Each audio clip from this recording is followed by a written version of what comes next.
കൊഴുക്കട്ട ഉണ്ടാക്കുമ്പോൾ നല്ല സോഫ്റ്റായിട്ട് കിട്ടാനായിട്ട് 1 കപ്പ് അരിപ്പൊടിയിലേക്ക് കുറച്ച് ഉപ്പിട്ട് കൊടുത്തിട്ട് ഒരു 2.5 കപ്പ് വെള്ളം ഒഴിച്ച് നമുക്ക് നന്നായിട്ട് ഇതുപോലെ ഒന്ന് കലക്കിയെടുക്കാം. അതിനുശേഷം അതൊരു പാനിലേക്ക് ഒഴിച്ചിട്ട് 1 സ്പൂൺ നെയ്യ് കൂടി ചേർക്കുന്നുണ്ട്. എന്നിട്ട് നന്നായിട്ട് നമുക്കൊന്ന് കുറുക്കിയെടുക്കാം. അരിപ്പൊടി ആയതുകൊണ്ട് നമുക്ക് പെട്ടെന്ന് തന്നെ കുറുകി കിട്ടും. ഇനി ഇതൊന്ന് മാറ്റി വയ്ക്കാം.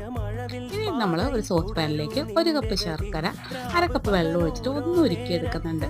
ഇനി നമ്മൾ വേറൊരു പാനിലേക്ക് ഒരു 1.5 കപ്പ് തേങ്ങ ചിരകിയതും ഈ ശർക്കര പാനി ഒന്ന് അരിച്ചൊഴിച്ച് കൊടുക്കുന്നുണ്ട്.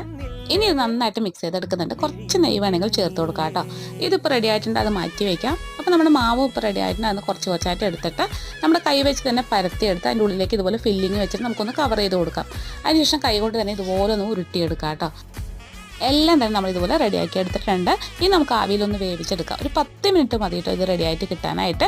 അപ്പോൾ നമ്മുടെ കൊഴുക്കട്ട എല്ലാം തന്നെ റെഡി ആയിട്ടുണ്ട്. നല്ല അടിപൊളി ടേസ്റ്റാണ്. ട്രൈ ചെയ്ത് നോക്കുക. വീഡിയോ ഇഷ്ടമായെങ്കിൽ ഒന്ന് ലൈക്ക് ചെയ്യാൻ മറക്കരുത്.